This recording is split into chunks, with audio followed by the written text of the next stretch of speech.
Kiu ya mafanikio na ndoto za kutoka kwenye lindi la umaskini mara nyingi humsukuma binadamu kufanya maamuzi ambayo kamwe hakuwahi kudhani angeweza kuyatafakari.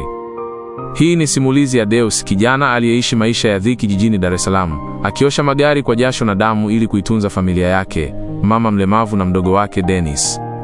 Katika kilele cha kukata tamaa, Deus anajikuta akivutwa kwenye ulimwengu wa siri na utajiri wa masharti mazito kupitia kwa rafiki yake wa zamani, Samuel.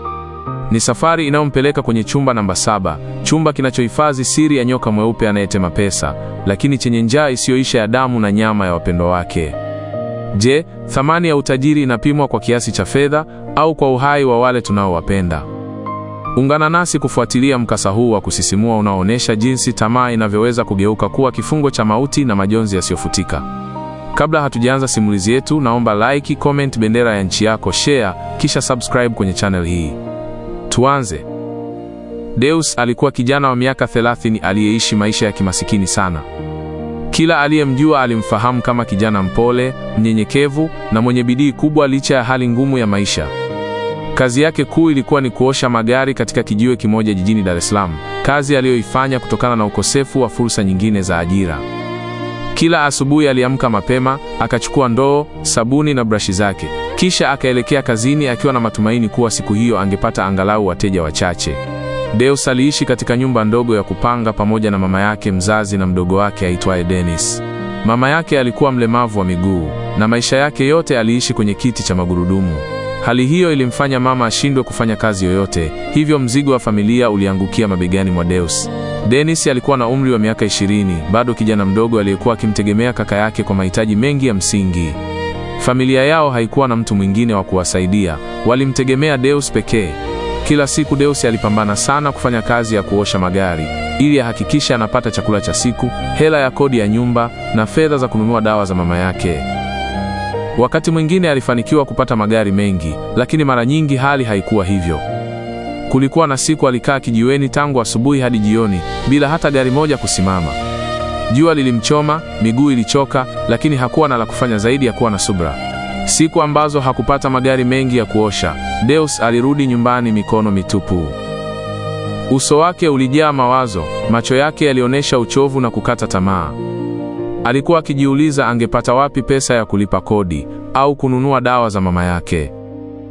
Lakini kila alipofika nyumbani, mama yake alimkaribisha kwa tabasamu jepesi. Kwa sauti ya upole mama yake alimwambia, "Leo umekosa, kesho utapata kijana wangu, usiwe na mawazo sana." Maneno hayo yalikuwa yakimpa nguvu ya kuendelea kupambana. Siku moja Deus akiwa anaosha magari kama kawaida kijiweni kwake, ghafla lilifika gari zuri sana aina ya Range Rover jeupe. Gari hilo lilikuwa safi, kubwa na lilionyesha wazi kuwa lilikuwa la gharama kubwa. Watu waliokuwa kijiweni walilitazama kwa mshangao. Mlango ulipofunguliwa, alishuka kijana mmoja aliyekuwa amevalia vizuri na kujiamini. Deus alipomwangalia kwa makini, moyo wake ulishtuka. Alimtambua mara moja. Yule kijana alikuwa Samuel, rafiki yake wa zamani waliyesoma naye shule moja ya sekondari. Walikuwa wanakaa darasa moja, wakishiriki ndoto nyingi za maisha. Deus alisimama kwa mshangao, macho yake yakimkazia Samuel huku akijaribu kuamini kile alichokuwa anakiona mbele yake. Samuel, kijana aliyekuwa akisoma naye kwenye madawati yale yale, sasa alikuwa akimiliki gari la kifahari, wakati yeye bado alikuwa anaosha magari ili kuishi.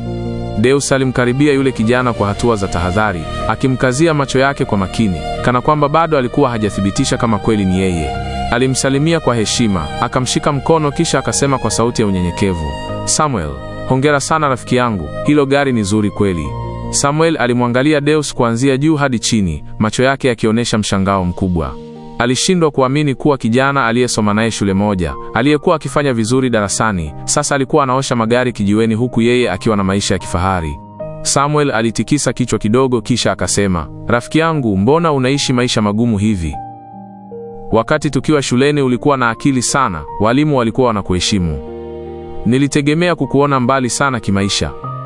Deus tabasamu dogo lenye maumivu moyoni, akainamisha kichwa chini kwa sekunde chache kana kwamba anapanga maneno ya kusema. Kisha akajibu kwa sauti ya upole, "Ni mipango ya Mungu tu rafiki yangu. Kila mtu ana njia yake." Samuel alicheka kwa dharau ndogo, akamkatiza Deus kabla hajamaliza. "Mipango ya Mungu wapi? Acha hizo kauli. Kama unataka kutoka hapa ulipo, ongea na watu vizuri, watu wakuelekeze. Kuna siri za kupata pesa, si kila kitu ni subra tu. Maneno yale yalimchoma Deus moyoni. Kwa muda mrefu alikuwa akiishi kwa imani na subra, lakini umaskini ulikuwa umeanza kumchosha sana. Deus alinyanyua macho yake, akamwangalia Samuel moja kwa moja usoni, kisha akauliza kwa sauti ya chini, lakini yenye shauku, "Kwani ipi siri ya utajiri wako, Samuel?"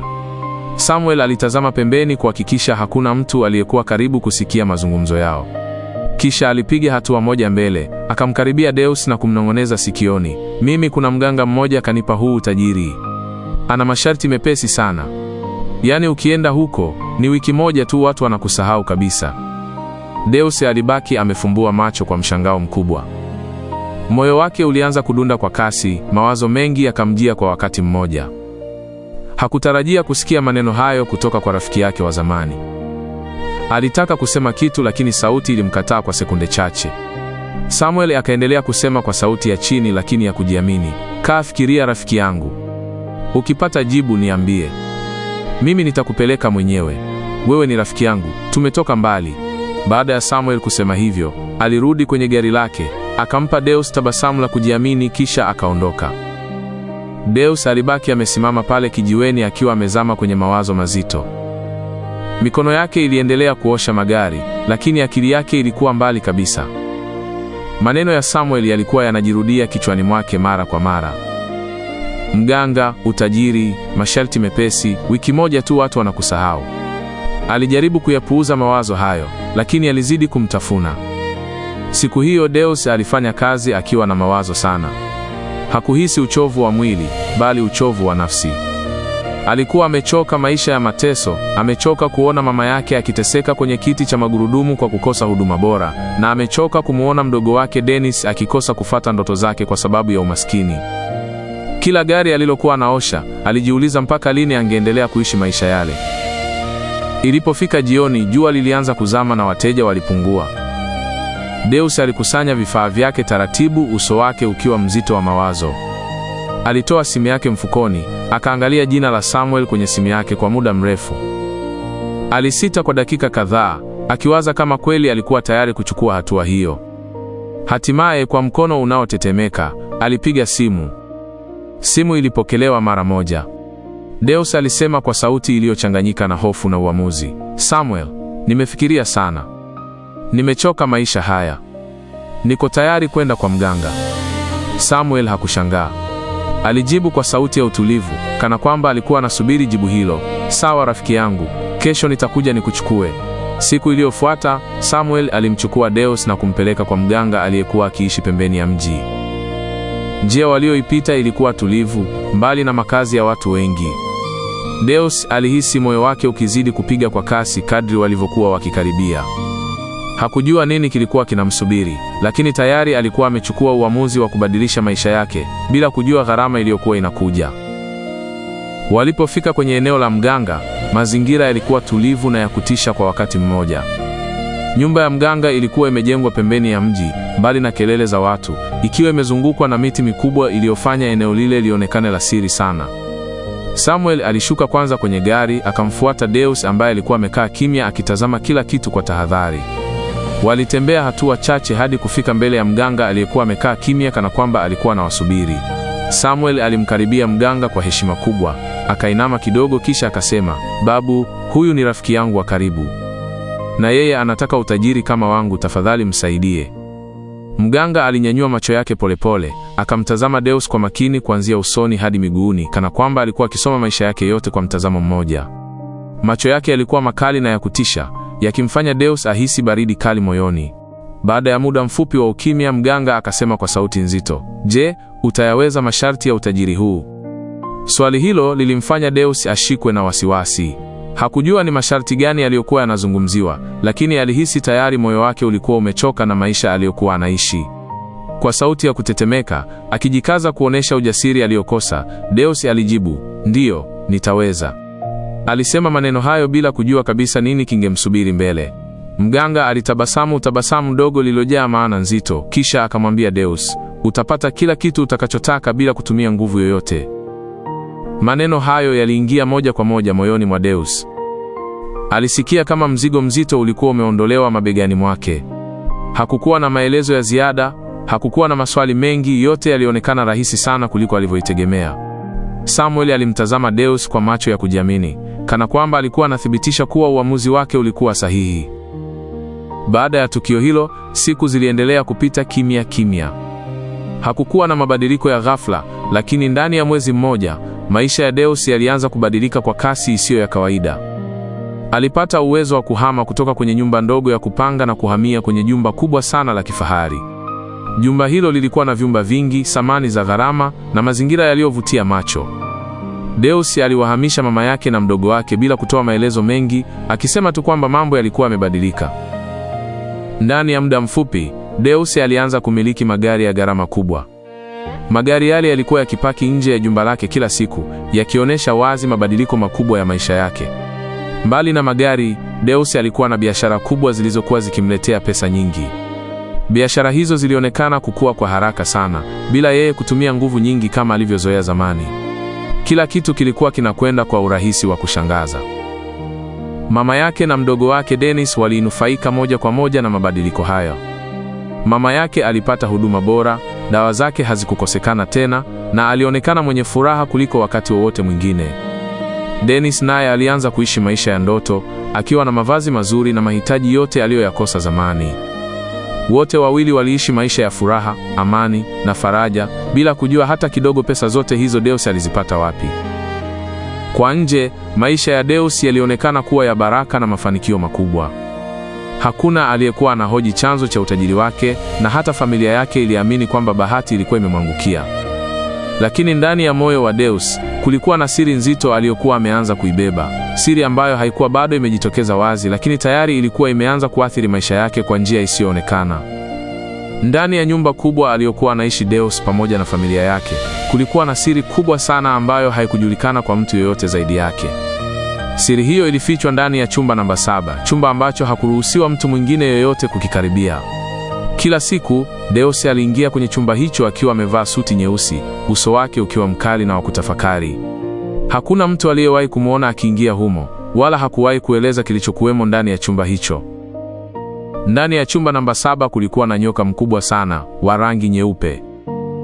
Nyoka huyo alikuwa wa ajabu na wa kutisha kwa wakati mmoja. Kila alipokaa humo, nyoka huyo alikuwa akitema pesa nyingi mbele ya Deus. Pesa zile zilikuwa zikitoka mdomoni mwa yule nyoka kwa wingi, zikajaa sakafuni.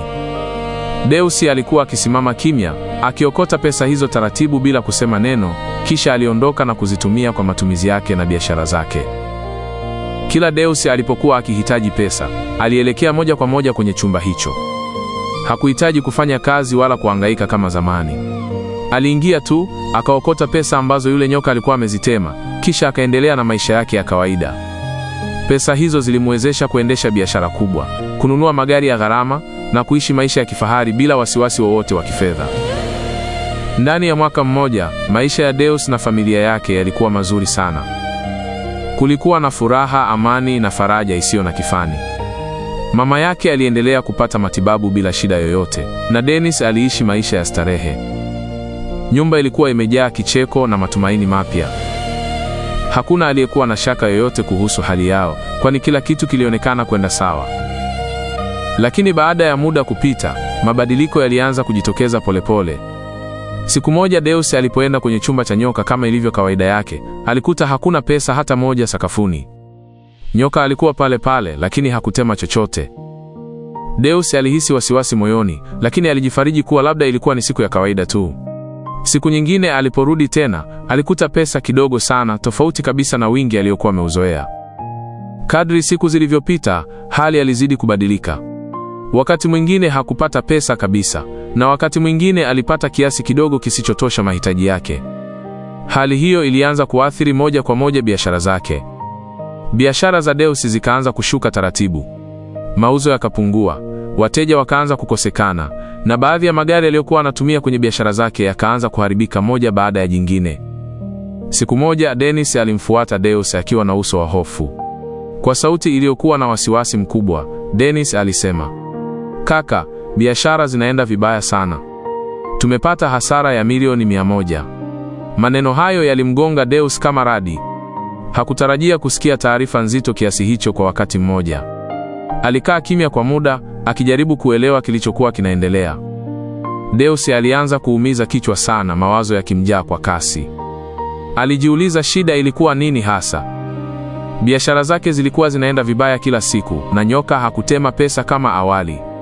Kila alipokwenda chumba namba 7, alitoka mikono mitupu au na kiasi kidogo kisicho na maana. Hofu ilianza kujengeka moyoni mwake, na amani aliyokuwa nayo ilianza kutoweka taratibu. Alijua kuna jambo kubwa lilikuwa linaenda vibaya, lakini hakujua chanzo chake ni nini. Baada ya kuona hali ikiendelea kuwa mbaya kila siku, Deus aliamua kwenda kwa mganga ili kujua shida ilikuwa nini hasa. Aliondoka nyumbani mapema asubuhi akiwa na uso mzito na mawazo mengi kichwani. Safari ya kuelekea kwa mganga ilionekana ndefu kuliko kawaida, na kila hatua aliyopiga ilizidi kumzidishia hofu moyoni. Alikuwa akitamani apate jibu litakalompa matumaini, lakini ndani kabisa ya nafsi yake alihisi kuna jambo kubwa na zito lilikuwa linamsubiri. Alipofika kwa mganga, alimsalimia kwa heshima kubwa. Mganga alimwangalia kwa macho makali, kana kwamba tayari alikuwa anajua kilichomleta. Kabla hata Deus hajaanza kuzungumza kwa kirefu, mganga akasema kwa sauti nzito, "Nyoka anasikia njaa." Maneno hayo yalimfanya Deus ashikwe na mshangao na woga kwa wakati mmoja. Mganga akaendelea kusema taratibu, "Unatakiwa umpe chakula kila mwaka, na chakula chake ni damu na nyama ya mtu unayempenda sana." Deus alibaki ameduaa. Mwili wake ulitetemeka kidogo, na macho yake yakapanuka kwa mshangao mkubwa. Kwa sauti iliyojawa hofu, aliuliza, "Nyama na damu ya mtu ninayempenda? Mtu gani huyo?"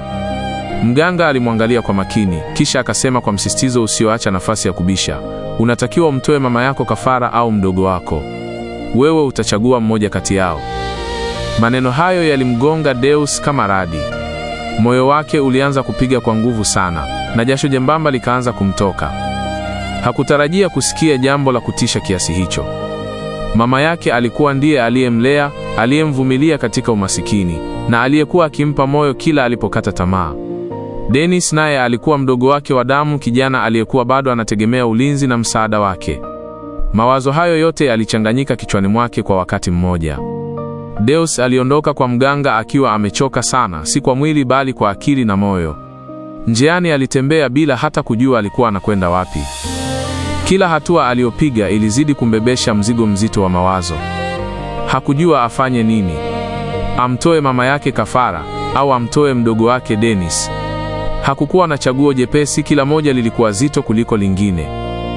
Alipofika nyumbani hakusema neno kwa mtu yoyote. Alikaa kimya akijifanya yuko sawa, lakini ndani yake kulikuwa na vita kubwa. Usiku ule hakulala. Alikaa kitandani akitazama dari, mawazo yakimzunguka bila mpangilio. Alijiuliza kama kweli utajiri alioupata ulikuwa unastahili gharama hiyo. Lakini kila alipokumbuka hasara kubwa za biashara na kushuka kwa maisha yake, hofu ilizidi kumvaa.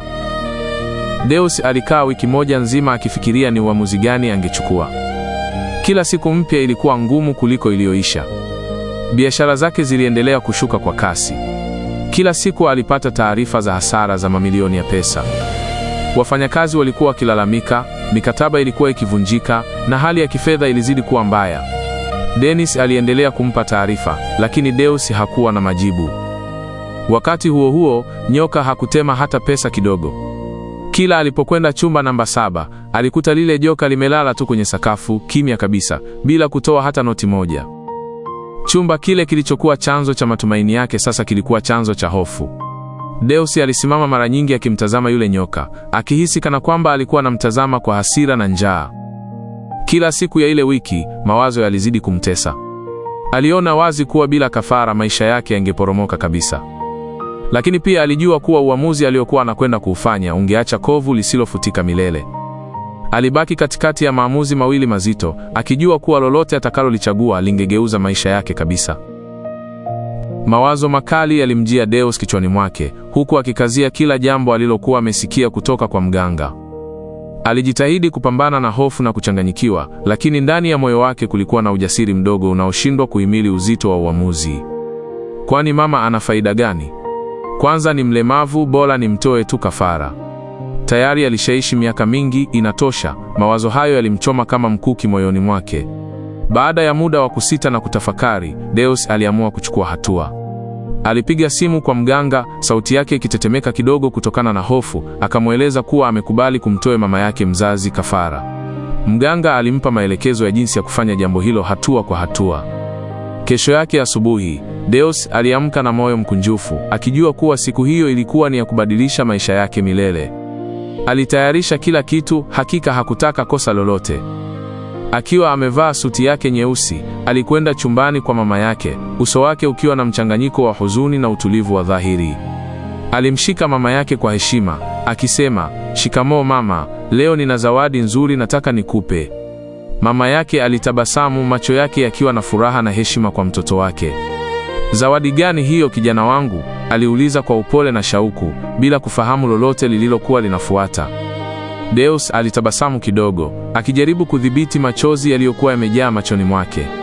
"Twende, huku utaiona," alisema kwa sauti ya upole, kisha akasukuma kiti cha magurudumu cha mama yake kuelekea chumba namba 7. Mama yake alifurahia hatua hiyo, akidhani kuwa mtoto wake alikuwa amemwandakia kitu cha furaha. Hakuwa ametarajia kuwa kile kilichofuata kilikuwa ni tukio la kutisha lisilo na mfano. Walipofika kwenye korido walilokuwa wakielekea chumba namba 7, mama yake alikuwa na tabasamu pana usoni, akiangalia kila pembe ya nyumba hiyo kwa mshangao na furaha. Walipofika mlangoni, Deus alisimama kidogo, akichukua pumzi nzito na moyo ukitetemeka, kisha alifungua mlango wa chumba. Polepole, alimsukuma mama yake ndani, kisha akafunga mlango nyuma yake. Alisimama mlangoni kwa ujasiri. Kitu alichosikia ilikuwa kelele za mama yake zikitoka ndani ya chumba, kelele za hofu, shaka na maumivu. Mama yake alipiga kelele kwa nguvu, akimuita Deus kwa woga na kuomba msaada. "Deus, Deus, usiniache!" Kelele hizo zilisikika kwa dhahiri. Lakini Deus alisimama tu mlangoni, uso wake ukiwa mgumu na macho yake yakiwa ya kutokuwa na hisia za kuonyesha kujali. Kwa kila sekunde iliyopita, kelele za mama yake zilikuwa zikituma ndani ya moyo wake, lakini alijua kuwa asingeweza kurudi nyuma. Alikuwa amekamilisha uamuzi wake. Baada ya muda, zile kelele zilikata taratibu. Sauti ya mama yake ilipungua na kimya kilijaza chumba hicho kwa namna ya kutisha. Deus alifungua mlango kwa tahadhari ya hali ya juu, alipiga hatua ya kwanza ndani ya chumba hicho. Alipoingia ndani, aliukuta mwili wa mama yake umelala sakafuni, akiwa tayari umepoteza maisha. Alijua kuwa hakuwa na nafasi tena ya kurekebisha jambo lolote. Wakati huo huo, nyoka mkubwa mweupe alikuwa pale pale akitema pesa nyingi sana kama kawaida yake, bila kuashiria woga au huruma. Pesa hizo zilijaa kila pembe ya chumba. Deus alisogea taratibu, akachukua mwili wa mama yake kwa mikono yake, akatoka ndani ya chumba kile. Kila hatua aliyopiga ilimchoma moyoni, lakini hakuwa na nguvu ya kuacha. Alipeleka mwili wa mama yake hadi chumba alichokuwa akilala. Aliulaza mwili ule kitandani, kisha akaanza kulia kwa sauti. Dennis akiwa chumbani kwake alisikia kelele za kilio. Hakujua kilichokuwa kikiendelea hadi aliposogea karibu zaidi. Alipoingia chumbani kwa mama yake, macho yake yalikumbana na tukio la kusikitisha sana. Mama yao mzazi alikuwa amelala kitandani, kimya kabisa, amepoteza maisha. Kila kitu kilionekana kimya, lakini huzuni ilijaa chumba chote. Kijana Dennis alishangaa, hakuwa tayari kwa kile alichokiona, moyo wake ulidunda kwa kasi. Kisha macho yake yakamuona Deus, kaka yake mkubwa, amekaa pembeni ya mwili wa mama yao. Macho ya Deus yalikuwa yamejaa huzuni na hali ya kutokuwa na nguvu, kama mtu aliyekata tamaa.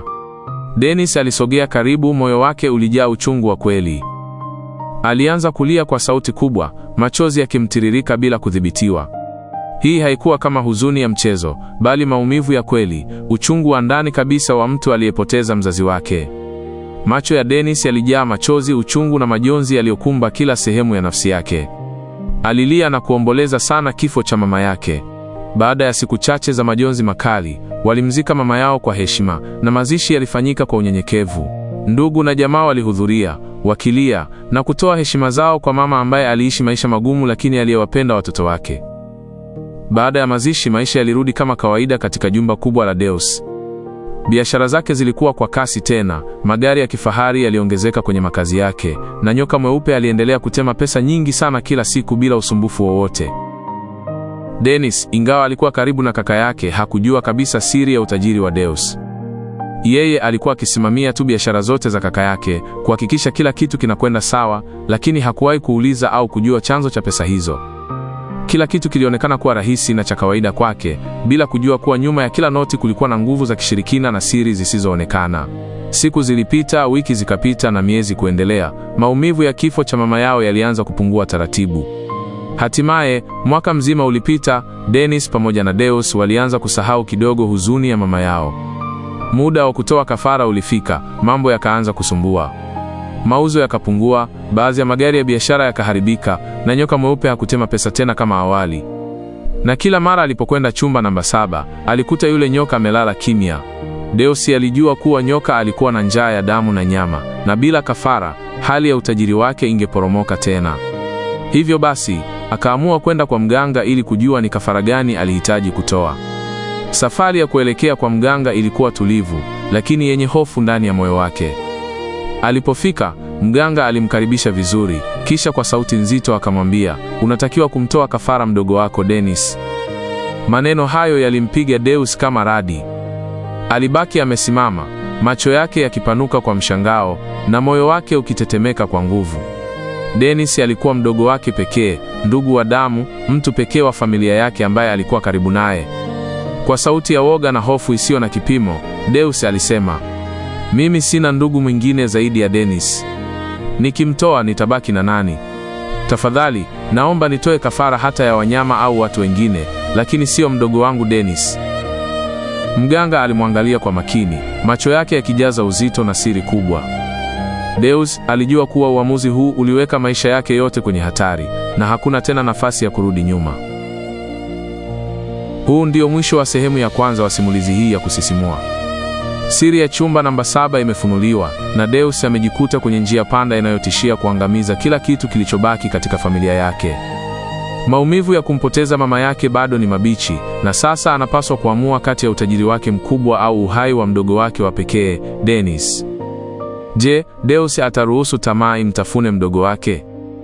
Au binadamu utamshinda na kuamua kuachana na utajiri huo wa damu? Tukutane sehemu ya pili tujue kitu gani kilifuata. Je, Deus alimtoa kafara mdogo wake Dennis, au atachukua uamuzi gani mwingine wa kuokoa maisha yake? Usisahau kusubscribe na kuwasha kengele ya taarifa ili usipitwe na sehemu ya pili itakapowekwa.